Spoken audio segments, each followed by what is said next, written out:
Welcome to From Startup to Grown Up, the podcast. My name is Alyssa Cohn. I'm an executive coach, an angel investor, and the author of From Startup to Grown Up.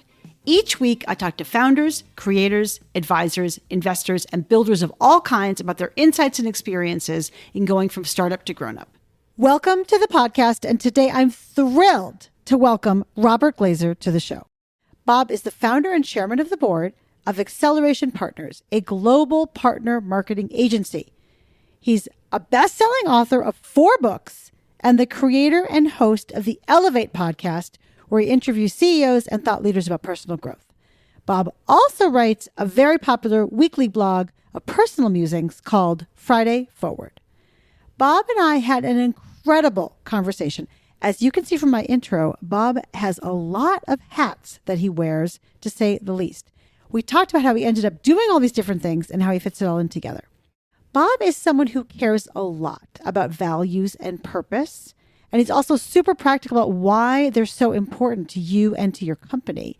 And also he creates a roadmap about how you can define your purpose and values as a person and lead your company in that process.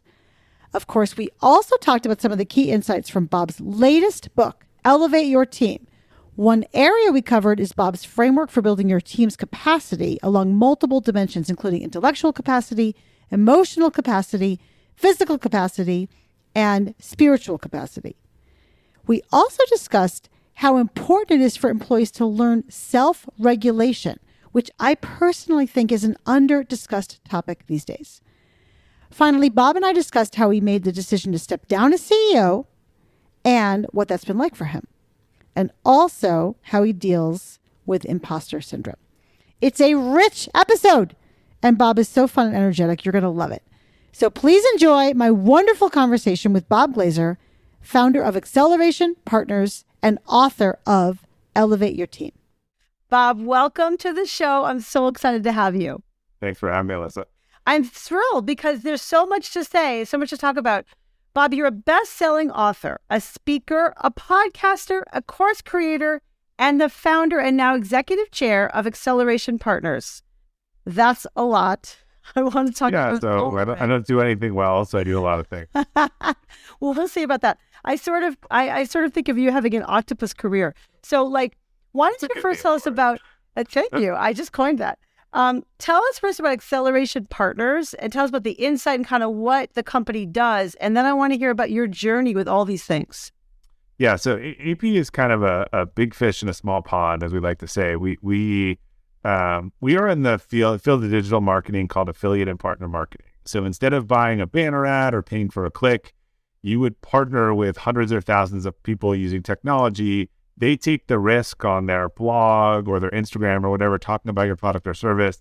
They link to you, it's all tracked, and then they are paid commissions for things that actually work. So we help build and grow those programs for pretty large brands around the world. And it's become a pretty big industry. It's not as talked about as the other stuff. While it's 20% of e-commerce, I think people don't want to be super clear. Anytime you see a mom blog or influencers, this is how they're making money. But I think people don't want to make that as clear that they have all these commission-based relationships. But that's what we do. We do that for a lot of Fortune 500 companies. That's amazing. Bob, how did you figure out that was the right space to get in? By accident, most people. Someone said to me recently, why'd you decide to start your agency? And I thought about it and I laughed. And they were like, what's so funny? I'm like, I know a lot of friends with agencies. I don't think any of them started it intentionally.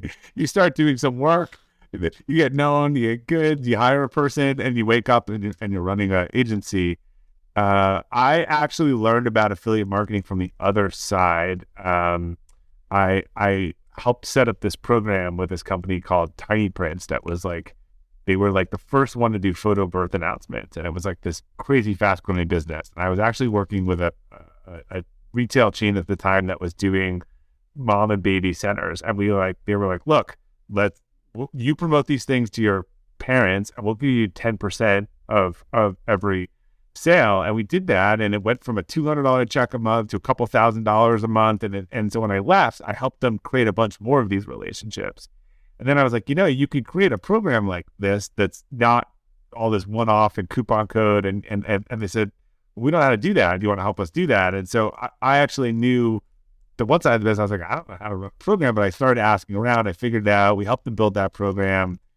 They grew to $300 million in revenue and sold to Shutterfly. And it was the program was a big part of the revenue growth. It was we just found all these mom content sites and bloggers and people. And then, so all the people from Tiny Princess happens when there's a sale, they all went around the valley and they all started calling and saying, can we do the same thing that we did there? And then eventually I couldn't do it myself and I hired some people and I woke up and I was running an agency of 350 people. Wow. An inspiring story, actually, and it's so interesting. I mean, that's like the entrepreneurial mindset. Like, I'll just figure it out, and then, iterate. And I guess I would just say this, Bob. So there you were, I could tell, like, you woke up, you found yourself running a company. That makes sense. But there's some other stuff that you did that has to have been more intentional. Like, you started to develop an email list. You started to write your blog. You decided to write books. You did a podcast. How do those pieces come together, and how do they kind of fit into the whole? They all come back to my why, which I would later find out was to find a better way and share it, which is kind of like my dominant core value. So a couple of things. As we were building the company, I was reluctant to build the company because I hated the big worked at and the politics. Every company I worked at for four got smaller. And so I was like, I don't want to grow into that stuff that I didn't like it. And when I finally decided to do it, it was like, all right, we're going to consciously do things differently. And as we tried some different things and stuff, I would share those stories or I would write, the real breakthrough was when I started writing this note to my team every couple of weeks.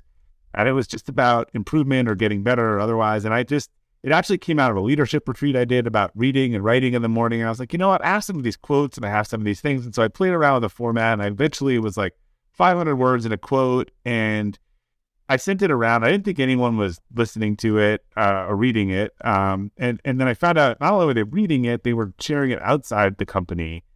And once I found that out, I actually decided, and people were like, can you add my brother or can you add this person on it? And it was just a simple BCC. And I was like, I don't want to manage it this way. So I set up a newsletter list. I recalled it Friday Forward because it was being forwarded. And I just made it try to look like a regular email, but it was a newsletter list. And I figured I'd dump 200 of my friends and family on it. And I sent it and I expected to get, because it wasn't about our company, I expected to get all hate mail and unsubscribe, but I didn't. People started forwarding it more. Someone wrote an article, this is the only email I read every week. And it just kind of ballooned from there. Then, that sort of led me to more writing. And I took a bunch of those stories and I tried to make a compilation book. And I met an agent and he said, no one likes compilation books, but I think there's a story around this if you want to go reread it. So I went and did that, and that ended up being my first book, Elevate. Wow. There's so much there. Again, kind of you're iterating your way. And then did you decide to then share your ideas through the podcast as well? What was the genesis of the podcast? Yeah. So the podcast was someone in our company is like, we should start a podcast. And we were in performance marketing. And they said, I said, well, that sounds great. And you should do it. And I think this is a medium. And I said, well, I think it'd be more interesting. What if we did performance in general? And so I started asking these very aspirational people who should have said no, like Dan Pink and otherwise, to come on, just talk about performance. And it started really taking off. But at some point we would have this affiliate marketing episode and then Dan Pink, and it didn't make sense. And so I had just come out with a book, Elevate. And so we actually decided to split it. So we would just, the original podcast was called Outperform. So I would literally start over, because if you don't know about podcasts, which you do, which I do, your ratings and all this stuff, so if I was going to start a new one, I was going to lose all of that. So I took the episodes, I re-recorded the intro, and I was like, look, it's a good lesson. There are things that are painful, but they're the right long-term strategic decisions. And it was very clear that this was taking off. It was not really related to our business. People didn't care about the marketing stuff as much as they wanted to hear from these interesting people. So I broke it off 3 years ago, and then it just it kind of took off under the new name, and it just put my book and everything all under kind of this capacity building Elevate brand, which is where I've spent a lot of my time writing about. Right. So, by the way, when you said it's important to do the strategic thing, even though it's hard, I totally agree with that. But it also feels like you did a lot of experimentation, and it seems like you just had maybe the courage to try things, the courage to invite Dan Pink and others on your show, the courage to sort of do something like dump 200 people into an email list.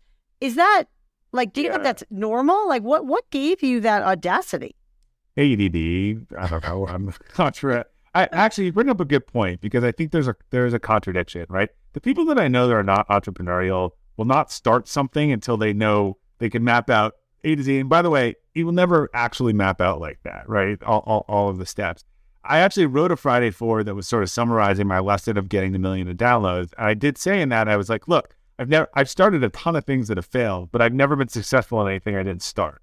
So I think, sometimes you just got to start and tinker and otherwise, but then you do get to these points where things become real, where you're like, it's going to be a huge pain in the ass to split this out. But this doesn't belong as part of a marketing thing for the organization.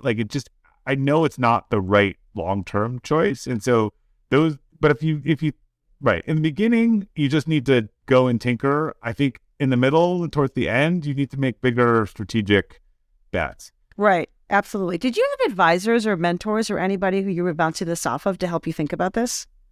Yeah, I had a lot of informal groups. I had, forums in YPO and EO. In our business, we actually I built a board, a non-fiduciary advisory board that acted like a board. And I would actually suggest anyone to do that. Like we had meetings, the management team presented to them.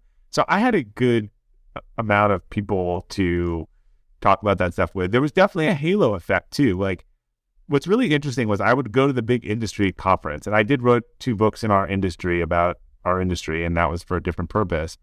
But I'd be at the big industry conference, I'd be at a party or event that night, and I'd written a ton of stuff. Like I wrote articles about our industry and book, and no one came over to me and they were like, I loved your 5 predictions for affiliate marketing this week. But they would say, I loved that Friday Forward last week, and I sent it to my family or otherwise.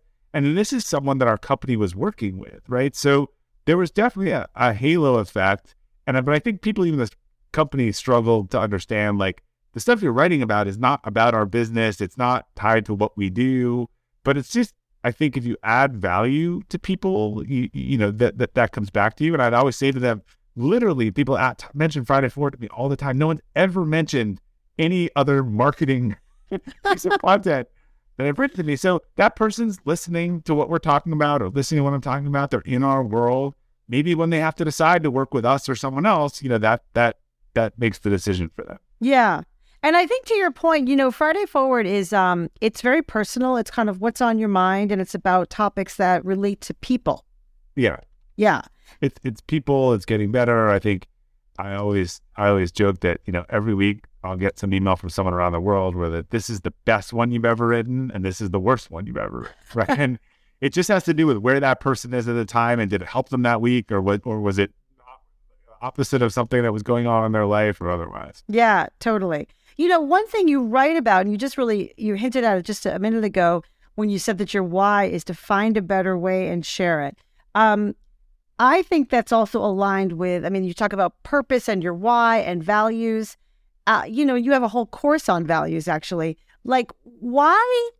Tell us more about how important values are and what specifically you've gotten out of clarifying your own values and your purpose and why that's so important. Yeah. So to me, values are easier to solve before purpose. Purpose is like the overarching roof that sits on values. So it's hard to get your purpose right if you don't know the pillars of it. So I would tell anyone, and I think companies are the other way around. Companies start with a purpose, then they figure out their values. I think it's easy for a person, but everything that people normally read in my bio is after I figured out my core values and I went back to my company and my relationships and everything and decided, to me, it's the ultimate decision-making rubric. And I think if you want to be a level 4 or 5 leader, it's going to have to come from a place of authenticity and self-awareness. And I think when we teach our leaders and coach our leaders, that I always give an example of myself. Like when I started managing people, it was like a patchwork quilt. It was like, I had this great boss, Alyssa, and I'm going to do the thing that Alyssa liked. Or I have this terrible boss, Alyssa, and I'm going to do the opposite of what Alyssa did. So some of that stuff worked for me and some of that stuff wasn't me. And when you break it down to the core values, like you really understand that. So I figured out for myself that I built a process when we did this advanced leadership training with our next group of people. We'd bring them offsite for a couple of days and we'd do a bunch of different assessments and we'd help them figure out their personal core values.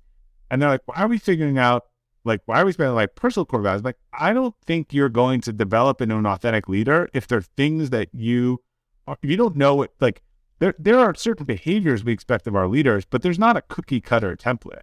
And as I've done this work for a while, the amount of breakthroughs and like really intense conversations, because usually a core value goes to something very like childhood, like primal, and it's showing up as a leader. So as an example, like we've had a bunch of people who have a core value or even a why of trust. Relationships kind of based on trust. And I've learned that if someone has that and trust thing, you can ask them, I'd say, look, you don't have to tell me what it is, but did you have a violation of trust in your childhood at some point?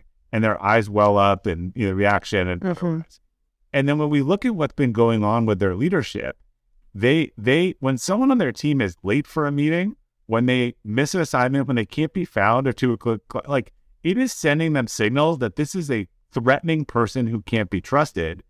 And they didn't realize this. They didn't know how to communicate it. They didn't know how to say to the team, look, trust is really important to me. Like I give everyone trust, but like when you don't show up, when you're late, when you do these things, and by the way, to be fair, once I don't trust you, I don't trust you. Mm-hmm. So there was a self-awareness function of that, but there were numerous examples. There was someone who actually had a core value of self-awareness, and that came from a parent who lacked self-awareness and it really embarrassed them in their childhood. And they realized that like when people on their team showed signs of self-awareness, they were like all over them. And so a lot of these things are just, again, who you are, how you're going to lead. And I think if you unlock them, you have a much more authentic base for your leadership development. Yeah. I love that. And as a coach for 22 years, I can't help but notice in the workplace, everyone is working out their issues, their childhood issues in the workplace. All mom and dad issues. Yeah. It's kind of incredible. Yeah. Mommy, daddy, and school, right? What happened to me on the playground kind of thing. And so to your point, people are actually, first of all, not aware of it. And then second of all, it's acting out. They're acting it out in the workplace without realizing it. So something really trivial happened. The person's like a little bit late for a meeting and the person will explode at them for being late at the meeting because it's triggering something in them. Great. Deep feelings that this person is threatened. They cannot be trusted. Right. And, exactly. And by the way, these are things, 20 years. I mean, you're not going to change people's personality. I think there are certain things, if you have a 22-year-old out of college, you can work on. By the time you've been in the workforce for 20 years, these things are deeply ingrained in your style. Right, totally. So can you walk me through specifically how you kind of had the revelation yourself, the specific activities or exercises you did to begin to clarify your own values, and then a few specific exercises you did in the workplace with your leaders to help them clarify? Yeah, so I don't even remember. I spent like so much time looking at lists and reading things. Like I just couldn't find a good resource. I couldn't find an actual thing. So I like kind of faked it until I figured it out. But then I tried to re-engineer it for other people. And so it was very similar. What I noticed is you'd find patterns. And I think that's what a lot of these things. So I figured out 6 behavioral-based questions around things that, went well personally, went poorly in the workplace, what people asked you for, things that frustrated you and other people. And I have people answer those questions. Wait, so what are those questions? What do you remember off the top of your head? Yeah, I remember. So name it. What is like a time you felt super engaged in your work? Or when did you feel really disengaged? Like what specifically were you doing or otherwise? What's a quality in other people that you really can't stand? The test of a core value is usually that when it's crossed, you feel terrible. And so the anti-questions are actually really interesting because usually those triggers are related to a violation of a core value for people. They're all in the book. I'm not going to get them all right. There's another one on, what do people come to advice for you for? And so what happens is you start answering all of these on different sheets, and then you start going through them and pulling out like what is the keyword or the theme of this one, and then pretty soon you start to see that you're saying the same thing in a bunch of different ways. You group them all together, and then I have another process for how you start putting the verbiage around it in a way that's actionable. Because for core values to be valuable, they need to be you need to know if you're doing it, if you're not doing it, and like if it's like, and it needs to be almost like a test where you can say, I did a good job, I did a bad job, or there's a clear threshold. So, one of my core values is like long-term orientation, right? And so if I'm facing a decision, or if I'm looking at like, what one reason I've been very frustrated in the last year is that I'm someone who's constantly looking a year ahead or 6 months ahead, or what can we do, or the business otherwise. The business environment for anyone who's in a board meeting of the last 2 years has necessitated literally thinking a month at a time. Like whatever was the supply problem last quarter is now a demand problem this quarter. It's really hard to plan ahead with any certainty, right? And so that's not an environment that I love being in. But I also, I can tell if I'm getting frustrated that I'm, we talk about book launch, like I'm stuck in a lot of now stuff I have to do. It's not kind of long-term stuff. So I think with each of them, you can look and see if you have a decision or you have a behavior that I'm being aligned to this, or I'm not being aligned to this. Yeah, that's great. So I think what you did, and correct me if I'm wrong, like you took that work on values, and then you also created in your side of your company, and then you created also, a specific culture. And I just want to note for everybody that your culture is remote by design. So that was even before the pandemic. So I'm just curious, how you really thought about codifying your culture to both take into account the importance of values, let everyone have their own values, and also facilitate remote work. Yeah. So, it's interesting because we used to hide the fact that we were remote. We started by accident. There's nothing I did intentionally. We started by accident because the affiliate industry, the talent was super spread out in the US, and we were winning big accounts, and we needed senior people, and one was here and one was here. And we were like, look, we're going to do this, and then we'll get an office and we'll figure it out one day. And we were never about remote per se. Like our whole thing is like people really, and we had a lot of working moms. That's who a lot of the people in those kind of, client services roles were. It was a culture of flexibility and accountability. If you were accountable, you could have flexibility. People would ask me to be on these like all remote podcasts and stuff before COVID. And I was like, we're not about like, I'm not like flying the nomadic flag. It's just our people like, they don't want to be stuck in the commute. They like seeing each other. We see each other a ton. We do events together. We do a bunch of stuff, but we don't go into the same office every day. And, we won 25 Best Places to Work awards. There's no group for remote work. In fact, when we won the Forbes Small Giants 25 Small Businesses in America, it said, and apparently Acceleration Partners is a great place to work, even though they don't have one. Like they couldn't even understand. So I just think we have to be better at things. We have to look. You've seen world-class companies when they have onboarding. The person comes in and they don't see their desk for 2 weeks. They're sent to client service. They're sent to this. They're sent to that. All great thing is not go shadow Winifred. Like that's what I was told. Like when I joined, they're like, "Oh, you're starting today? Go shadow her." So we couldn't have people come to their computers and have nothing to do. So we built out scripted first 2 to 3 weeks of everything they were have to do. We had to have clear values. We had to have clear goals. It's funny. I think these are foundational things of whether you're remote or not. If you talk about a company before 9/11, before COVID, where they had great leaders who delegated well, who communicated well, who trusted people, clear values, good outcomes, world shuts down, you got to go work from home. It actually works out okay. Another company, no trust, like measure people on time, no clear goals, no values, tell me I got to go work from home. It's a disaster. So I think some of these things were they weren't necessarily, they were the type of culture that we had built around, look, we're going to treat you like an adult and we expect you to act like an adult. And we have our core values and those are our bright red lines. And we have our goals and the things we want to accomplish. And, we're super supportive of our team and we want to coach them up. But if you're not the fit for the core values, it's not going to work. And if you can't do what we all decided we're going to do, then we're going to have a conversation about that too, right? So if your KPI is to hit 1 million in sales and you're at 300 for 2 years, like we can't ignore that. So, right. I love the way you frame that. And, especially this notion of the bright lines, but, I'm also just processing that really what you're saying is good remote management is good management. And it's sort of just like if you're specific and rigorous and if you sort of done the work to become a good manager and to become a good company, then that's going to like see you through a remote environment. 200%. Right? Yeah.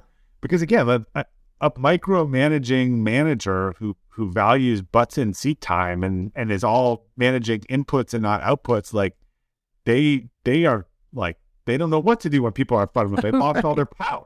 Right. Right. I mean, I had when I was talking about remote work and speaking, I had a couple. I was so awkward. I was at a conference and a woman was saying to me, and I like my whole team be on Zoom all day, while they're at home, so I can see what they're doing. Otherwise, and I couldn't say to her like that is like the worst practice. Like in the middle of this conference with this company, but I was like, that's horrible. Why are you doing that?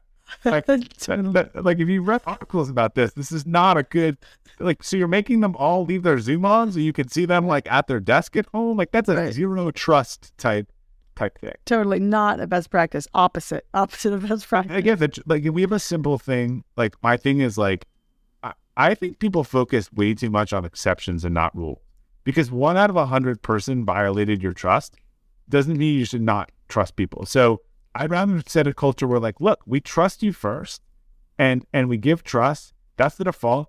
Once you lose it, really hard to ever get it back here. So we operate under sort of in-office rules. You have to go to the bathroom, you need lunch, whatever. You don't need to tell anyone. You're going to disappear for 2 to 3 hours during a work day. It's fine if your kid has a softball game, but when you don't tell someone and they're looking for you, now it looks like you're trying to get away with something, not being honest. So you need to tell people if you're not available during normal hours. You can't just disappear. You can't just be unaccountable. It's kind of the exact same standard as if you were in an office. If you can go to your kid's softball game at 3:00, great. I'm all for it. But make sure someone's covering, make sure someone knows where you are. Like that's just basic trust and respect. Right. Totally. And when you mentioned bright red line before, I'm just curious for you, can you share an example of a time that you made a decision that was hard because it did not align with your values or the company's values? Yeah, we and we're still feeling the effects of this in some way, but we fired one of our biggest clients last year. And we had an almost 80% turnover rate on this client, and they just always wanted more and less, and they were terrible to our team. And like we had 80% of the people who worked on this account would turn over or then not and leave.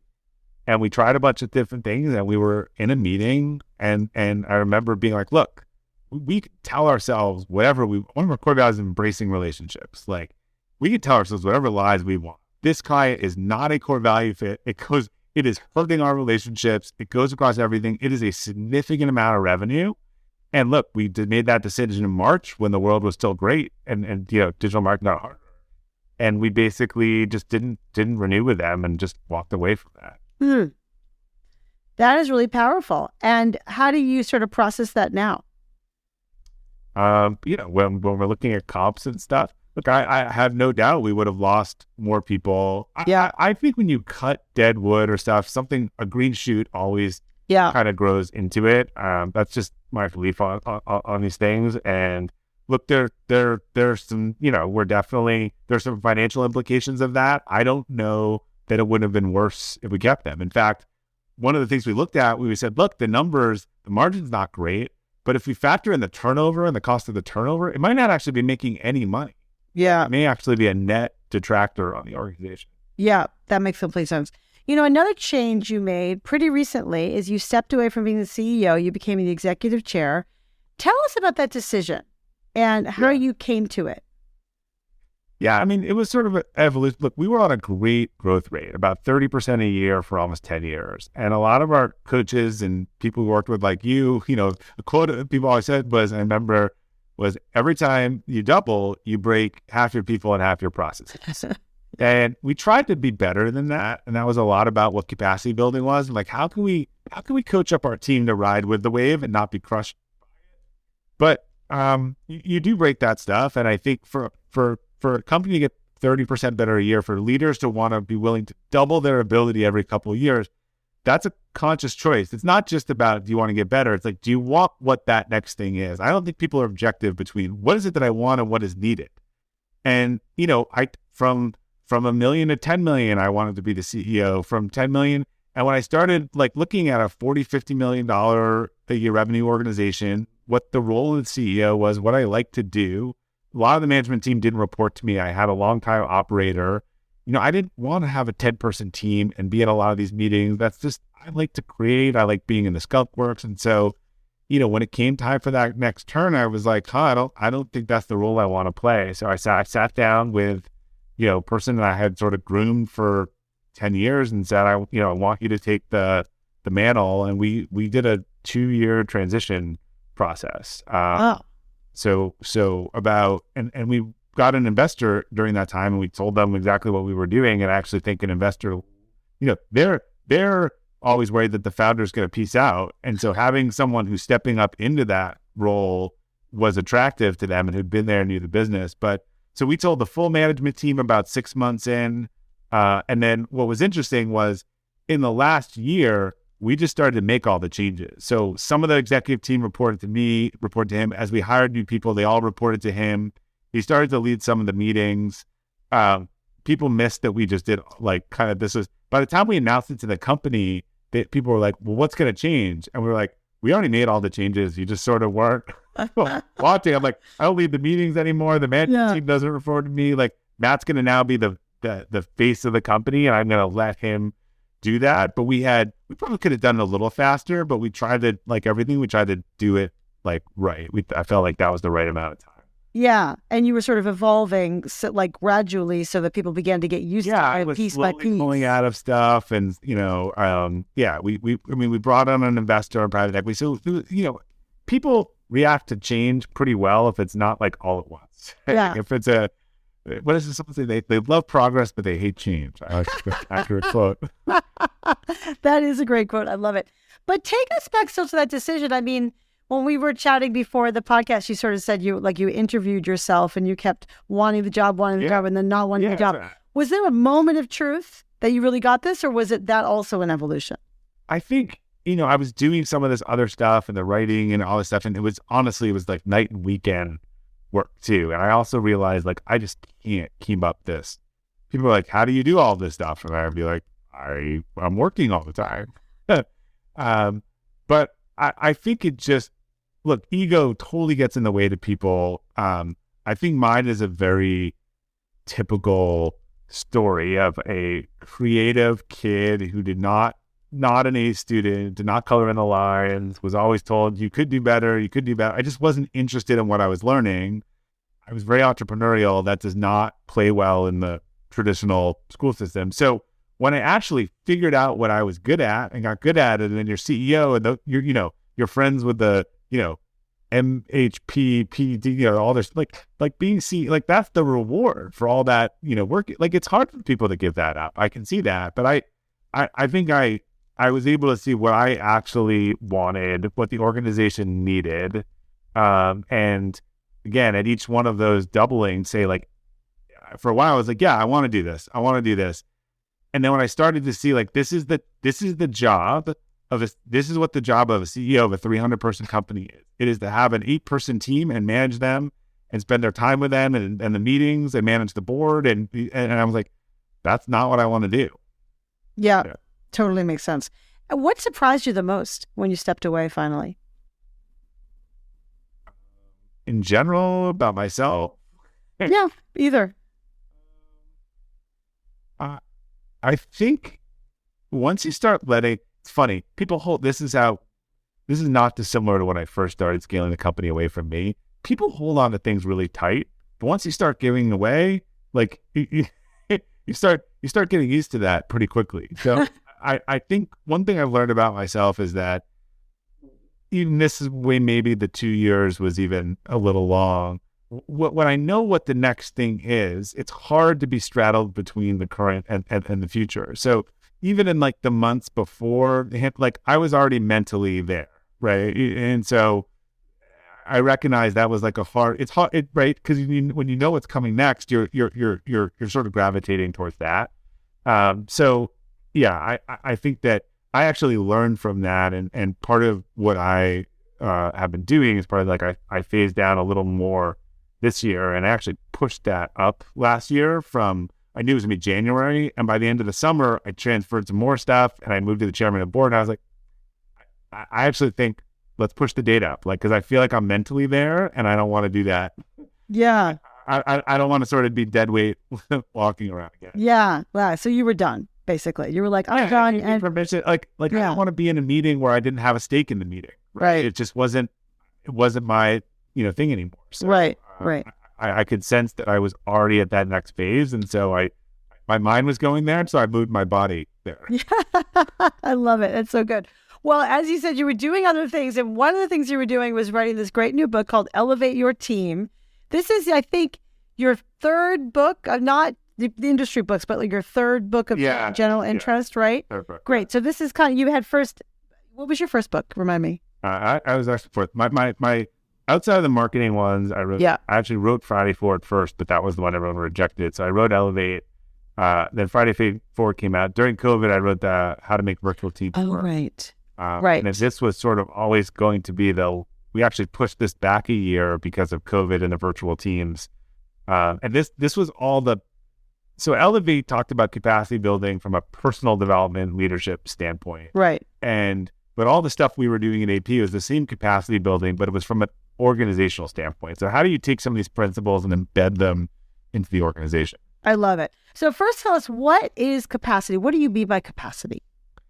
I mean, capacity is like how we get better. Like, I think it's the process of how we get better. And so when you have a need and it's like supply, how do you bring supply and demand in line? And so when your organization needs things, you can either find people that know how to do them, or you can try to grow your people into the people that know how to do that stuff. And I think one of the things that we fell into or tapped into, why we were able to grow that fast and have 80% of our people from within and keep lower turnover, was we decided to kind of invest in people holistically. That, like, look, if they get better at discipline, if they understand their values, if they're physically and mentally healthy, if they get better at regulating emotionals and relationship and capacity, like, they will be better inside of work and better outside of work. We're not trying to make them better at the job. We need them to actually get better overall.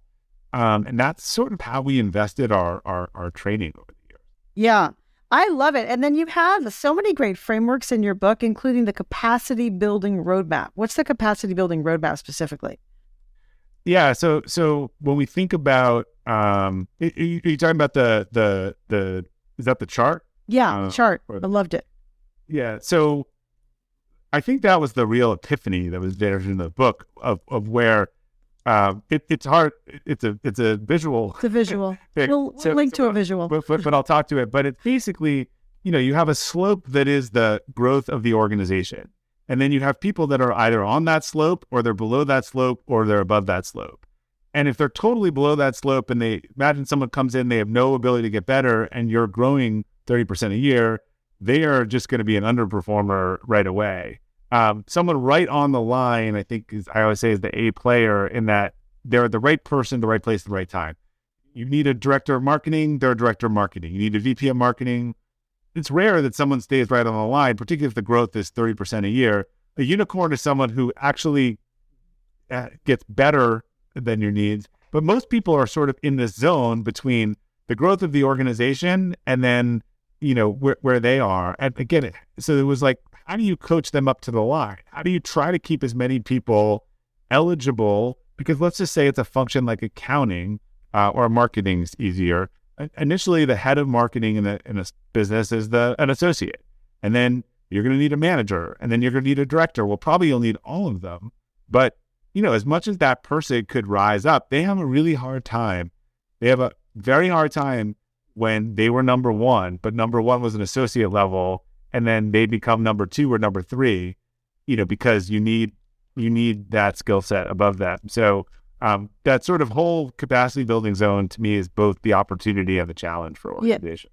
Yeah, I really love that. I mean, I think your point is so accurate that, like, the associate goes into the manager, to the director, to the vice president, and either they could, because they have like a year or 2 years or whatever it is. But depending on that growth rate, it might be unrealistic. Right. Exactly. For instance, if you're growing 100% a year, and you are a bookkeeper and you're the lead finance person, you're not going to be a CFO in 3 years. Right. It's just not.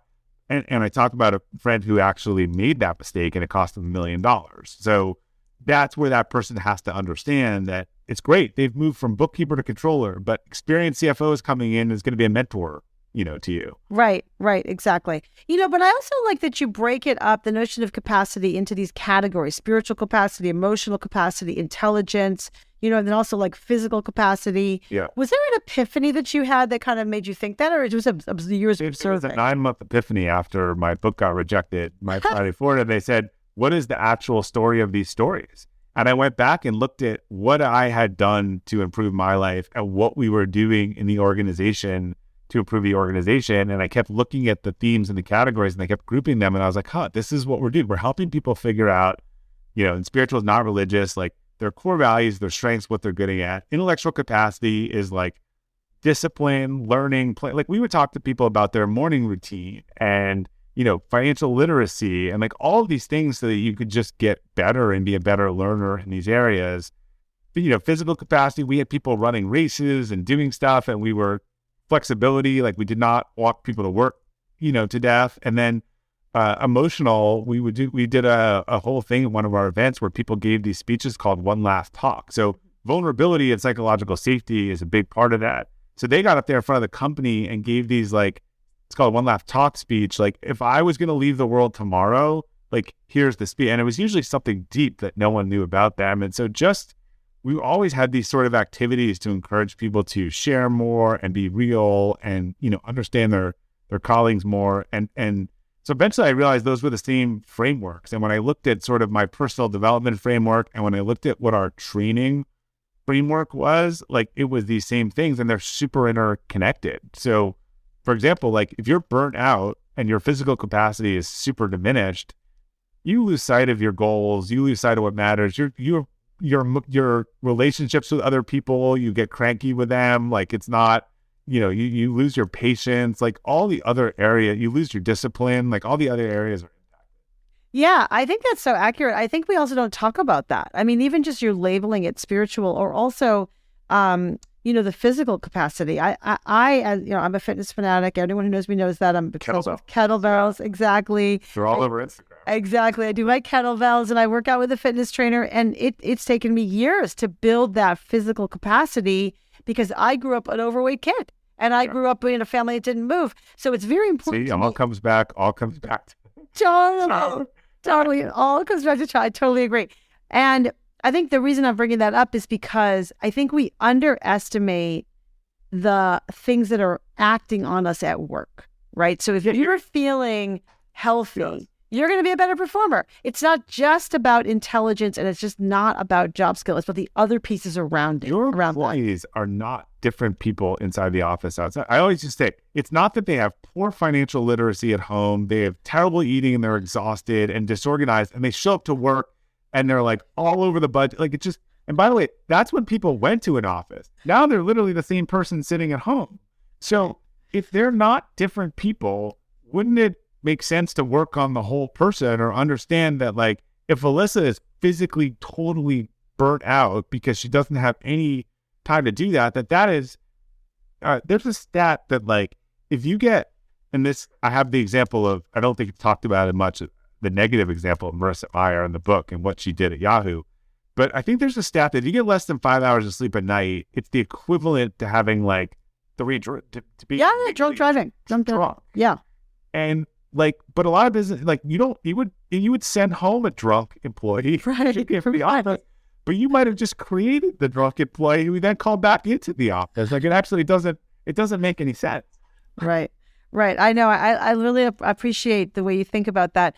I want to talk about another word that you just mentioned. You talked about authenticity. So I'm curious what you think about authenticity, because to your point, you have these employees who, they need to work on themselves in some ways. Yeah. And we've also talked about how we're all, unfortunately, authentic at work in some ways because we're acting out our childhood, issues at the workplace. At the same time, we do need you to show up with vulnerability and authenticity, right, to be a human being. So how do you square the circle about appropriate authenticity versus sort of spilling over authenticity?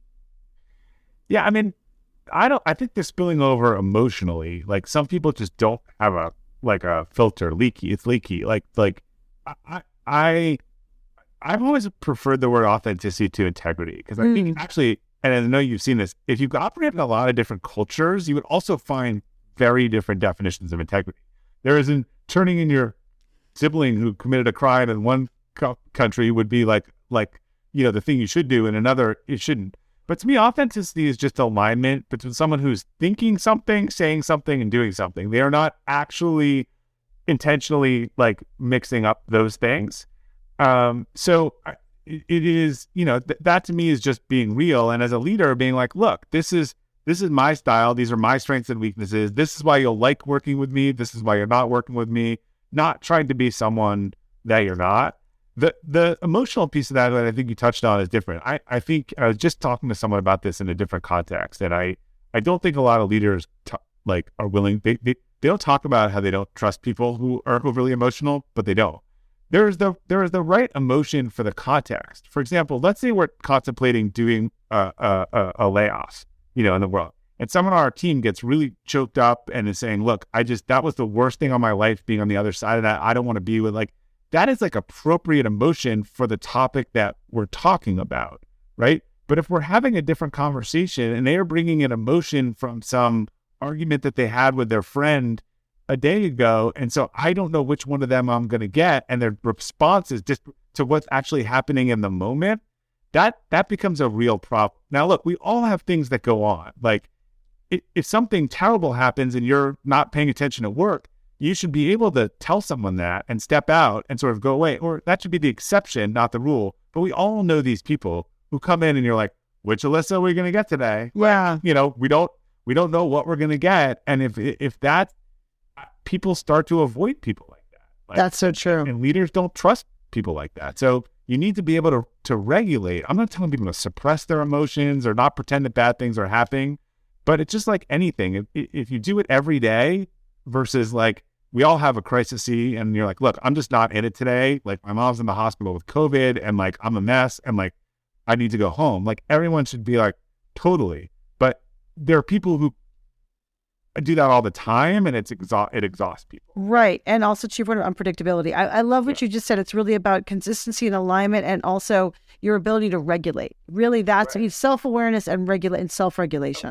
Like what you said, like we were talking about, like I would expect, let's say we were talking about like letting people get out of work and have them being physically healthy. And you talked about this in your childhood and you got emotional. I would actually expect that because that's relevant, right? To what you're bringing the emotion, showing that the topic we're talking about, you really care about. Like we don't want unemotional robots that we're working with, but to me, that's where the emotion and the context is important. Right. I love it.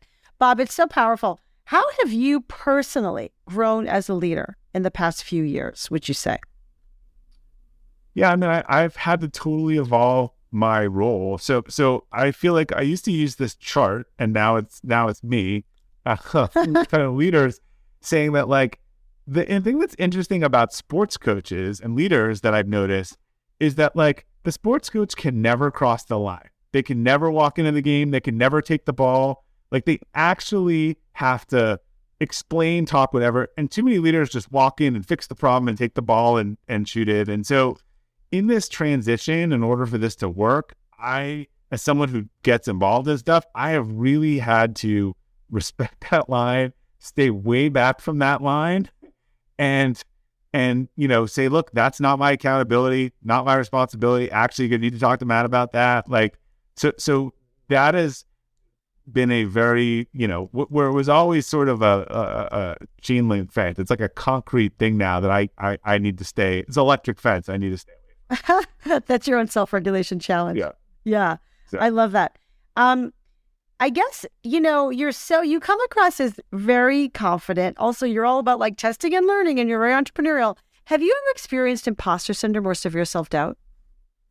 Yeah, I think everyone has, except for the people who haven't are the people that should have. In a lot of cases. Yeah.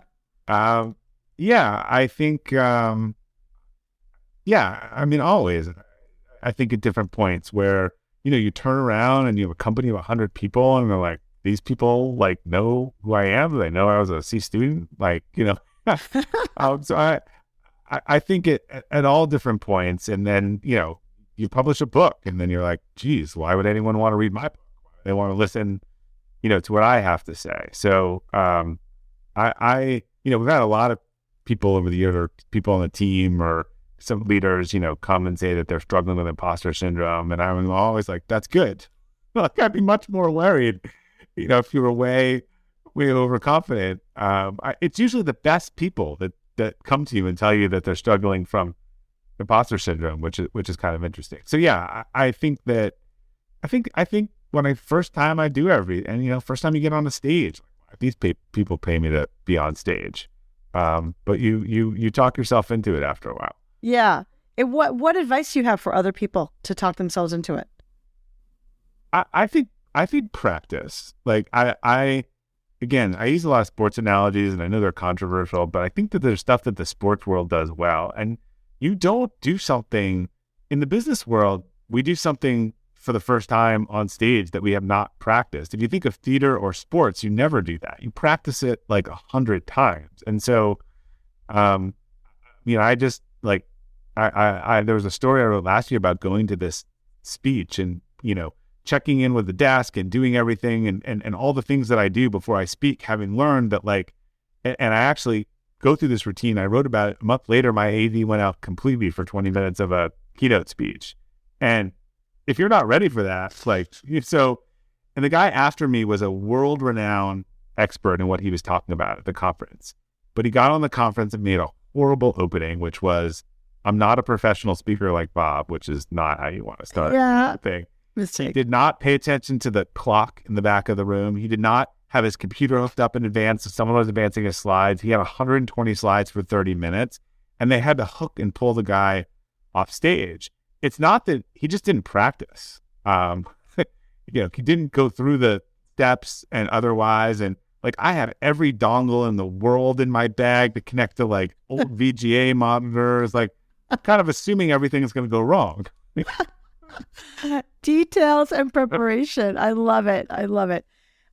That's amazing, Bob. Just a couple more questions. What do you wish you had known earlier on your journey?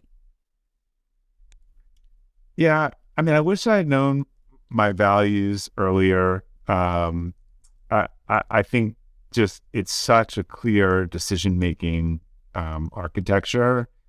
I also, if I was giving advice to people just starting out, I think that, you're totally underpaid in your 20s, no matter what you do. So it's actually more important to get under the best leaders and in the best learning environments that you can get in.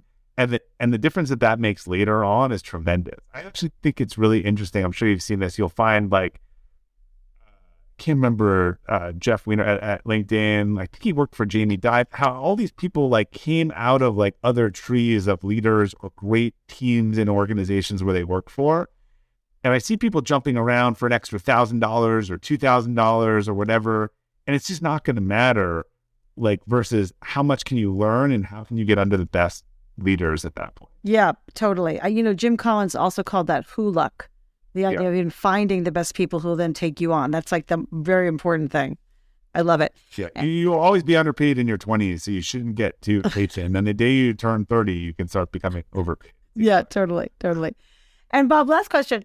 What advice do you have for other founders as they embark on their journey to grow into leaders? Yeah, so it's having that discussion. Do you want to reinvent yourself? A lot of founders come from a discipline. I was in marketing, some are finance, some are sales, some are otherwise. And some call themselves CEO and make the transition to that CEO role. First of all, you shouldn't call yourself CEO if you are running every position in your company. You should call yourself president until you have an actual executive team. You're a little bit misleading yourself. But again, do you want to do the work for that role, or you just want the title? And I think that's really important. Are you happier as sales? Are you happier as, with someone else doing that stuff? And then I think as things evolve and grow, I would constantly reevaluate. Again, what do you want and where are you? It might change. You might go from not having kids to having kids that are about to leave for college, and that changes what you want personally or otherwise. You may have health stuff. And then what does the business need objectively? And then where's the intersection between those two? And that's what it was for me. My kids are all getting ready to leave. what the business needs. Like it was just very clear that it was time for a different decision. So I think, I think it's just being really honest with yourself. It's probably separating from that ego and having a real discussion around, am I doing this because I feel like I should do it, or am I doing it because I want to do it? Amazing. Great advice. Bob, it's such a pleasure to talk to you. I love how animated our conversations are, and I love how energetic you are. And this book, Elevate Your Team, it's fantastic. Everybody should go read it. And you should also listen to Bob's podcast, also called Elevate, and go check out his other work. So thanks for joining me today. Thanks for having me. Thanks for listening to From Startup to Grown Up. If you like what you heard, give it a review on Apple Podcasts so other people can find it. And if you know of a founder or someone else who is meant to be on this podcast, drop me a line through my website, alyssacohn.com.